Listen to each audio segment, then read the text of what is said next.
Welcome to the Call to Act podcast.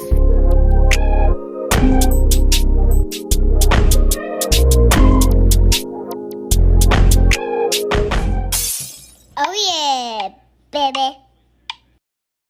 What's going on, everybody? Welcome into the Call to Act podcast. I'm your host, Donovan Jones. If this is your very first time tapping in, whether it be on YouTube or Apple or Spotify, I am so grateful. I feel like I say that every episode, but I'm extremely grateful that you would take time out of your day to hang out with me for a little bit and hopefully glean a little bit of encouragement from these episodes as I put them out every other week.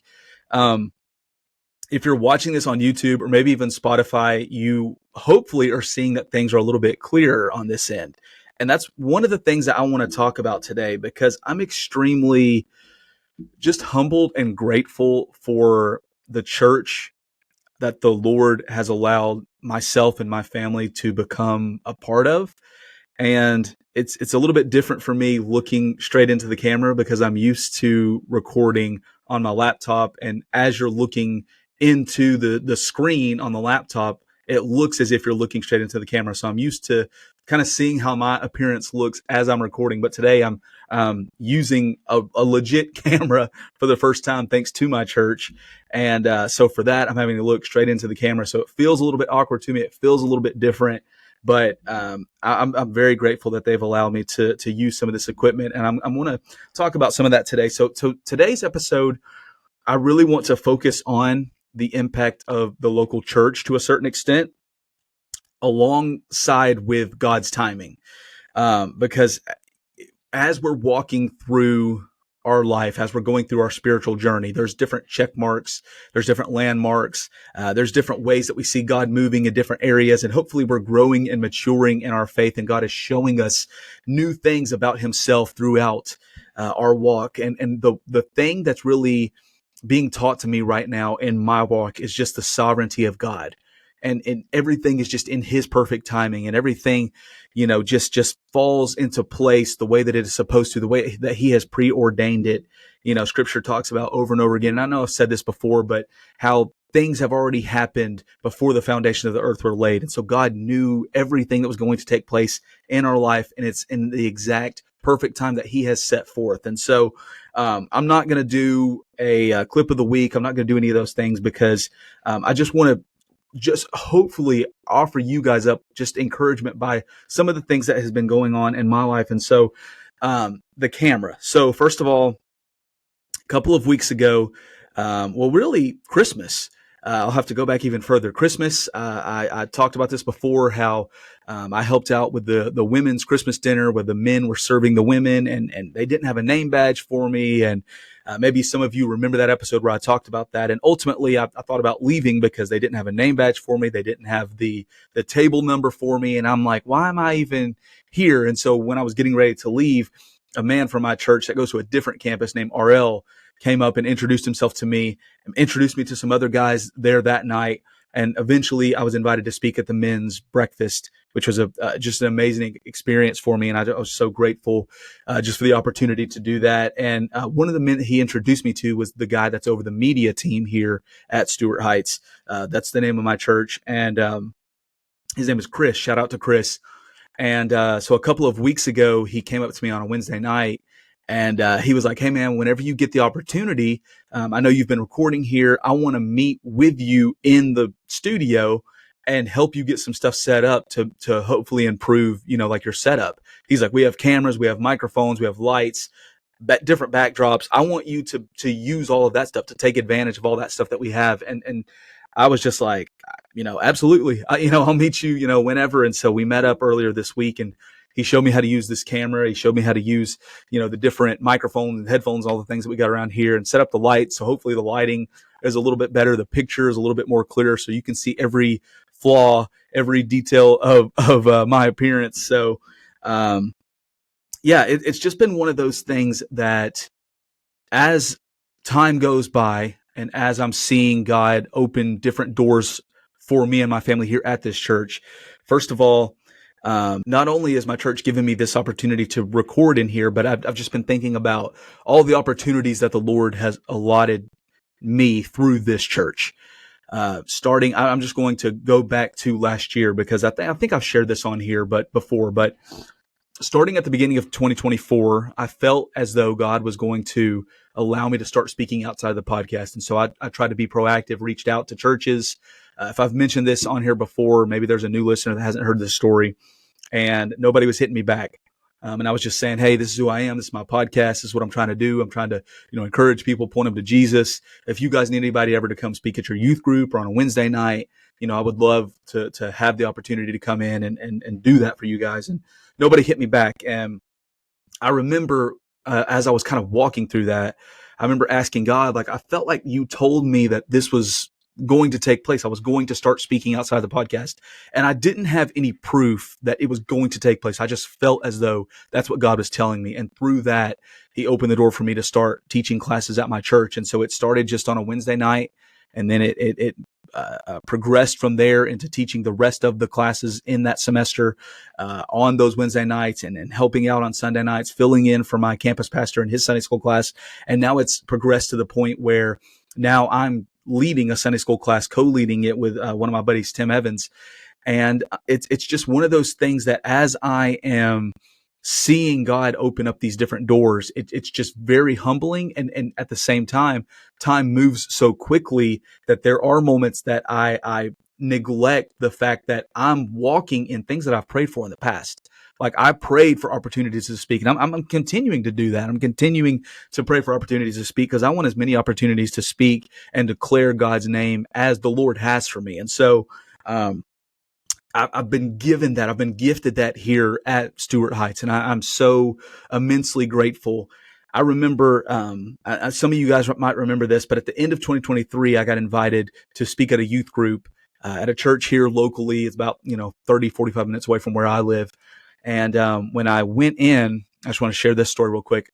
I'm so grateful for my campus pastor, because I remember before I went to go speak, I was a nervous wreck, right? I had never really spoken in public before. Like, I was always terrible at public speaking in high school when you had to stand up in front of the class and give a presentation. I was always horrible at those things, and I was always super nervous, dreading those things. I was the type that if my grade was okay enough to where I could skip doing that, and it did not affect my grade too bad. Like, they're like, well, you're going to get a 0 on this. I'm like, well, I got a good enough grade in this class. Like, I would be willing to take a 0 to not stand up in front of people. And it's just so funny that now I feel like that is the direction that God is taking my life, with standing up in front of people. And I think that's something that Satan tried to use to hold me back from what God had for me, right? Trying to make me feel self-conscious or nervous to stand up in front of people and talk. And so, before I went to go speak at that youth group, I remember asking my campus pastor, I'm like, can you sit down with me and go over my outline and make sure this is something that makes sense, make sure this is something that can be, relatable to these kids and things like that. And so he took the time to sit down with me, and we walked through the outline together, and I go speak at this youth group. And when I was there, I shared the story about Holvey, and I've shared it several times on here. And just to give a little nutshell, I was put into a position by going to this Holvey concert where God really showed me that it really doesn't matter your name or title or what anybody else thinks about you or what anybody else grants you permission to be in. God can put you in rooms that nobody is going to question. And that's because he put you in that place for a reason. And so I remember as I was telling that story, she stopped me, the youth pastor, and she had 2 helpers in there with her. And she said, did you guys feel that? And they were like, yeah, I felt that. And she goes, I just want to prophesy this over you. She said, it's not going to take you long to move into what God has for you. And along the way, there has felt like there's been so many times that I'm like, God, when are you going to open this door? When are these different things going to take place? I feel like you called me to do these things, but it feels like it's taking forever to get there, right? And it just reminded me as I've been reflecting over this week of how quickly God has done some of the things that I've been praying for, and how I've neglected to, I guess, be as thankful as I should be for those things. Because as I mentioned a second ago, I'm literally walking in some of the things that I was praying for a year and a half ago. Right. And it's such a blessing to be able to do this. And I heard a pastor say this one time where he said, if the devil can't get in front of you and stop you, he's going to get behind you and push you. By that, he means the devil is going to try to speed you up, to get you to miss opportunities, to get you to miss the things that God is doing in your life that you should be grateful and thankful for. And so as I was reflecting on, wow, all the things that God has granted me to do here at my church, classes on Wednesday nights, teaching a Sunday school, I'm going to get the opportunity, Lord willing, unless something changes. And I know I haven't talked about this before on here, to move into the youth group starting in January. And what's so funny about that, just I'm going to put a pin in what I'm talking about here with these other opportunities. And really, I wasn't planning on sharing this story, but when I was younger, I remember there was several of us that, and it's not nice. And I've had to go back and apologize to people, but I was kind of a butthead, in middle school and high school. I was kind of cocky, kind of arrogant just because I could play basketball, right? And so I remember there was a time in fifth grade that me and a couple of my buddies kind of gave some other kids in the class a hard time. And I'm sorry, this was sixth grade. And I remember I was excited because I was the captain of the basketball team in sixth grade, and the principal invited called me and several of the other guys that were in my class into her office, and she says, "Hey, because you guys were giving this other kid a hard time, that is not a leader." And she was absolutely correct in that. And so the punishment for that was we weren't allowed, none of the sixth graders were allowed to be captains on any of the sports teams. And so obviously that hurt me because I was so excited to be the captain of the team and all of those things. But that's not being a leader. That's not being a captain, giving other people a hard time for whatever reason it was. And so I remember after that principal, after that time, I don't think she ever spoke to me again.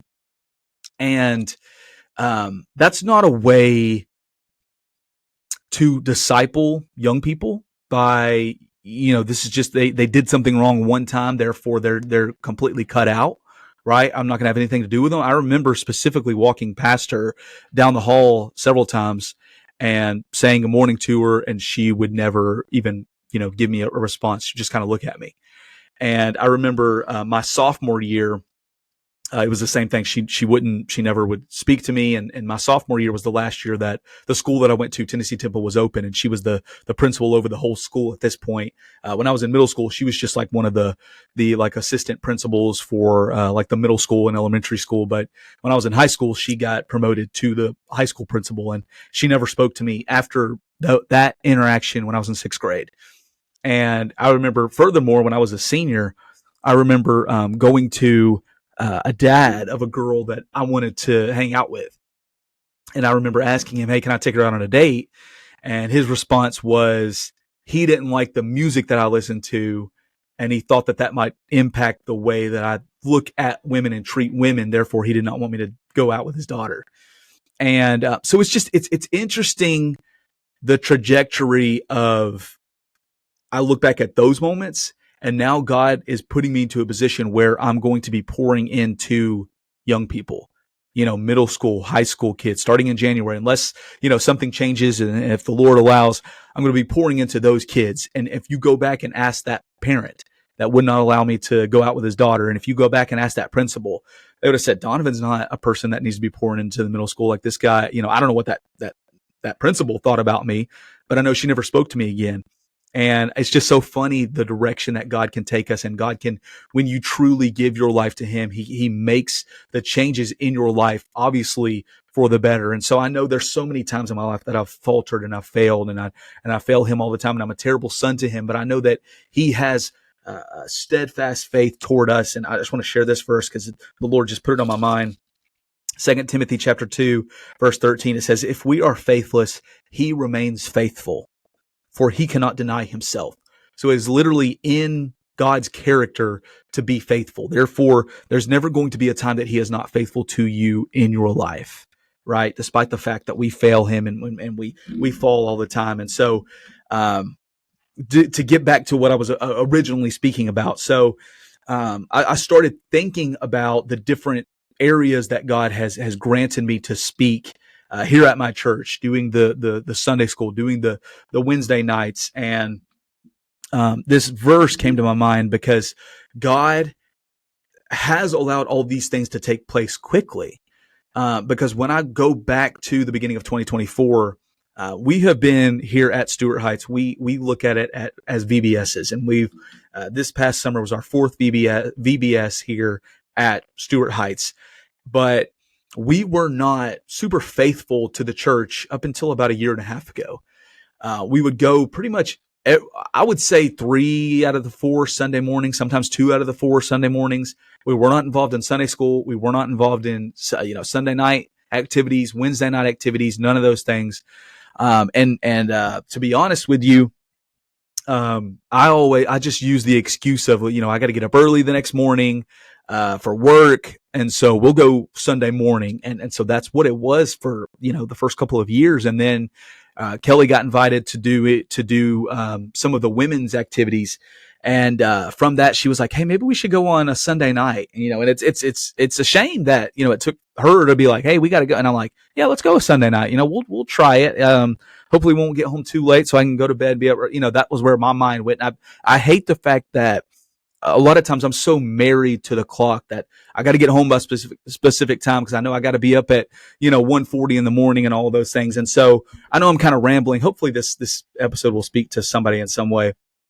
And so anyway, I say all that to say we started becoming more faithful coming to church. We started trying to become more consistent. And in that, very quickly, God allowed me to step in. And I can't even imagine what was going through the people's minds as I was walking in there that first Wednesday night, filling in for my campus pastor. They're probably thinking, this guy's rarely ever even here except for Sunday morning. And now he's filling in for a class. And it did happen quickly. Right. And I've had several people since I started doing the podcast and since I started doing things on social media, random strangers message me and say things along the lines of God's going to use you in a big way. God's going to use you in a way that the enemy's not going to see the direction that you're coming, but you're going to hit him in all angles. Right. I've had just random interactions like this where strangers will just prophesy over my ministry and over my life.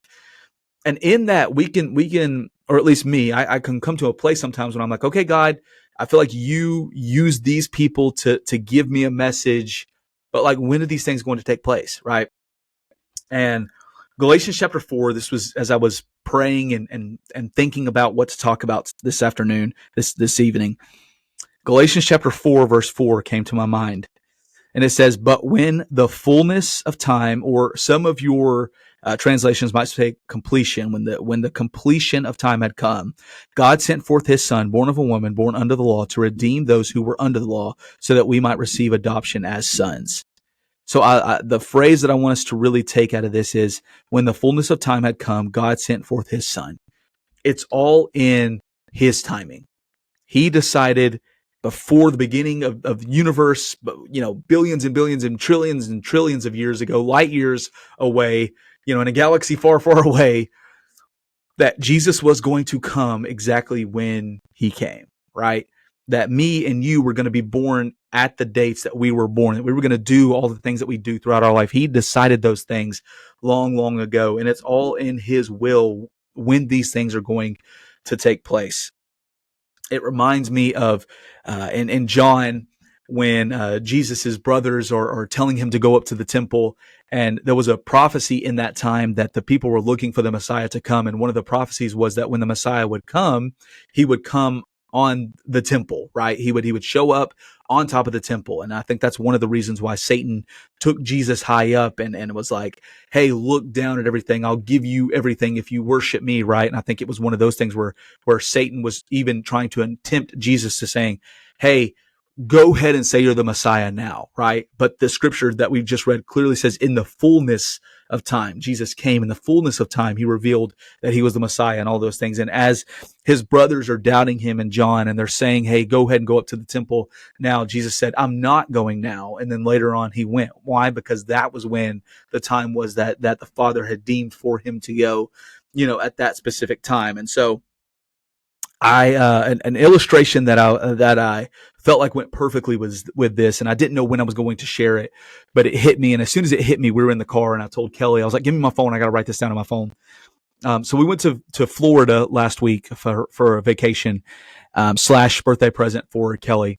And when we went, On the way, we had the GPS, go in, and it was a little under 9 hours it took us to get from Chattanooga to Florida, to Orlando, Florida. Davenport, which is just outside of Orlando. And on the way, as we were driving, Landry said, "Hey, are we almost there?" And we were like 3 hours in. And I said, "No, buddy, I'll tell you when we're almost there." And he goes, "But Sissy said that we're almost there." And I said, "Yeah, but we're not almost there. It's going to be a while." And he said, "But we have to almost be there because Sissy said that we're almost there." And I said, "Hey, buddy, is Sissy driving?" And he was like, "No." I said, "Who's driving?" And he's like, "You are." And I said, "Right. And I have the GPS and it's telling me when we're going to be there. So I'm the one that knows when we're going to be there. Not, your mom can look at it, but I'm the one driving. Your sister can look at it. Your brother can look at it. Anyone that's not me, that's in the driver's seat driving, like they can give you an estimation, but I'm going to tell you when we're almost there. Right. So it doesn't matter what your brother says. Doesn't matter what your sisters say. I'm the one that's in the driver's seat. And it's the same way. And immediately I'm like, "Kelly, give me my phone. I got to write this down," because that's how it is with God. So many times we want other people, like that prophesy into our life. And then we're like, "But they told me it was going to be soon. But they told me that God was going to expedite things into my life that I never would have expected, that God was going to open doors, that things were going to happen quickly, that things were going to blow my mind." But only God knows when those things are actually going to take place. So yeah, God might be speaking through those people and revealing something to you to encourage you, to give you that kick in the butt to continue to move on. But only God knows when those things are going to take place in your life. It's all in God's timing. And Satan wants you to compromise, right? Satan wants you to compromise your purpose. He wants to, we talked about this several weeks ago. His goal is to try to trick you and to deceive you into doubting the goodness of God, right? And it's the same way with this. He wants you to compromise your purpose. He wants you to doubt that you're called by God, doubt that God has a perfect plan for your life. I heard this story that was kind of funny, kind of cheesy, but kind of funny, about a hunter who was going to hunt for a bear. And he saw this bear, and as he's getting ready to raise up his rifle to shoot the bear goes, "Oh, wait, hold up. Why do you want to shoot me?" And the hunter replies back to him. He says, "Well, it's cold out here, and I'm going to use your fur for a coat. I'm going to turn you into a coat."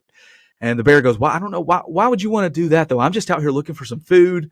Can we just sit down, have a conversation, and talk about this?" And the hunter said, "Well, yeah, we can do that." So he compromised what he was out there to do. The whole purpose of what he was out there to do was to make himself a coat, right?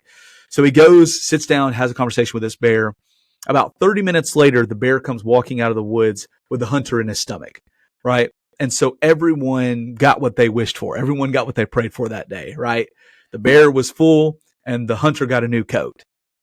It's a little cheesy, but that's ultimately what Satan wants to do. He wants us to compromise so he can swallow us up, so he can trick us, so he can deceive us. 1 Peter chapter 5, starting in verse number 4. Starting in verse number 5. It says, "Likewise, you who are younger, be subject to the elders. Clothe yourself, all of you, with humility toward one another. For God opposes the proud, but gives grace to the humble. Humble yourselves, therefore, under the mighty hand of God, so that the proper time he may exalt you, casting all your anxieties on him because he cares for you. Be sober-minded, be watchful. Your adversary, the devil, prowls around like a roaring lion, seeking someone to devour. Resist him, firm in your faith, knowing that the same kinds of suffering are being experienced by your brotherhood throughout the world." And so this is the call for us. Yes, God does have a plan and a purpose for your life, but it involves humility. Philippians talks about how Jesus emptied himself to come in the form of a servant, right? And it says he was obedient to the Father, even to the point of death, to the cross. I heard a pastor say this before, that Jesus was most likely the happiest, most joy-filled person to ever walk the earth, because he was completely obedient and submissive to the Father and led by the Spirit. And so we need to model our lives by Jesus in that way, to be completely obedient to God the Father and what he tells us through his holy scriptures that he has preserved for us, and led by the Holy Spirit, trusting in God's timing. I want to read one more passage to you guys, and then we're going to cut out. I'm going to read several verses here from the book of Habakkuk. I love this kind of back and forth between Habakkuk and the Lord here. And I'm going to start in Habakkuk chapter 1, verse number 4. And it says, the latter portion of verse number 4, it says, this is Habakkuk's complaint to God. He says, the wicked surround the righteous, so justice goes forth perverted. He's complaining to God about the violence that is surrounding him and his people at this time, Habakkuk, and this is the Lord's response to him. He says, "Look among the nations and see, wonder and be astounded, for I am doing a work in your days that you would not believe if I told you." God does not reveal to us the whole vision at one time. If you go over to chapter 2, it says, "The Lord answered me, write the vision, make it plain on tablets, so he may run who reads it. For still the vision awaits its appointed time. It hastens to the end, it will not lie. If it seems slow, wait for it. It will surely come, it will not delay. Behold, his soul is puffed up, it is not upright within him, but the righteous shall live by faith." The reason I think that God does not give us the whole vision at once is because if he did, we would be so pressing in on what can I do to make this happen. Instead of, as it says here, the righteous shall live by faith. God wants us to be in a position that we're relying on him every single day. Every step of the way, we're saying, Lord, I have faith in you. Lord, I trust you. What's the next move? What do you want me to do right now? What can I do for you in this moment? We are to be servers as Jesus modeled for us, as I mentioned in Philippians, where it says he was a servant. We need to be modeling Jesus in that way, to be a servant, but not just sitting on our hands, but like a servant at a restaurant where you're kind of looking around the different tables that you have and you're coming up and saying, how can I help you? How can I serve you? Is there anything I can get you? Can I get you a refill? Do you want me to take this plate? Do you want me to bring this? Do you want extra napkins? Do you want this? That's how we need to be with God. God, what do you want me to do? And I'll do it. Here am I. Send me. And so whatever you're going through in your life, if you're waiting for a specific thing, don't let that waiting be in vain. Take advantage of it and say, God, what can I do towards your kingdom in the midst of this waiting? Again, I hope that this message was a blessing to you. I really felt heavily that this was the direction that God was trying to lead me into tonight. And I think I emptied my spirit of everything that he was laying on me and pressing on me to say. And I just want to say, I recently have been noticing not every time, but a lot of times I post things on YouTube, especially shorts. I oftentimes get these goofy comments about, God's not real, Jesus is not real, the Bible is fake, all of these things. And I did a series a couple of years ago called Who is Jesus? And I'm going to do a follow up to that series. The plan is to do a series called Is Jesus Real? And so in a couple of weeks, I'm prepping for that now. Lord willing, in a couple of weeks, I'm going to do an episode where I lay out all the facts, historically speaking, about Jesus being real, as much as I can find, right? And just talk about why I believe Jesus is real, not only from a historical perspective, but how I've seen him move and work in my life. And then from there, I'm going to invite several people on. And I did a series a little while back, not as far back as the Who is Jesus series, but I did a series of 15-minute episodes. And I'm going to do something similar to that with this series, where I invite several different people, hopefully some people from my church, my pastor, maybe the youth pastor, or some of my buddies from church. I know Antoine McGee will be a part of it, and we'll see. I'm praying about who all the Lord would want me to invite on, but that's something that it's going to be in the pipeline. It's in the works. I'm praying about it. So if you guys would be praying alongside me with that, because this is one of those things that, and I said this during my Who is Jesus series, that you can't get wrong when you're trying to speak on the name of Jesus. James chapter 3 very clearly says that teachers are held to a higher standard. Not all of you should be teachers for that fact. And if I'm going to be doing a series talking about the Son of God, I have to make sure that the things that I'm talking about is accurate. And so if you guys would be praying for me with that, I'm super excited to get those out to you guys, because I know that that's going to be beneficial to at least somebody out there. And so I love you guys. I'm grateful for you. If y'all would be praying for me moving forward, just got a lot of things going on. I'm grateful for you guys. If you guys have any prayer requests, you can reach out to me. My email address is CTA, all caps, CTAPod, CTAPOD 20 at gmail.com. And you can see it in the credits of the episode as well. But until next week, Thank you guys so very much for tapping in.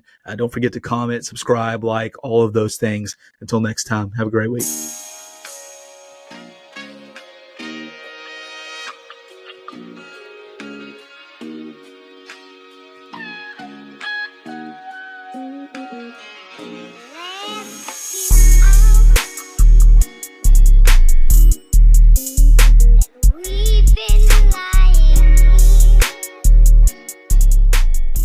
You're a preacher, bro.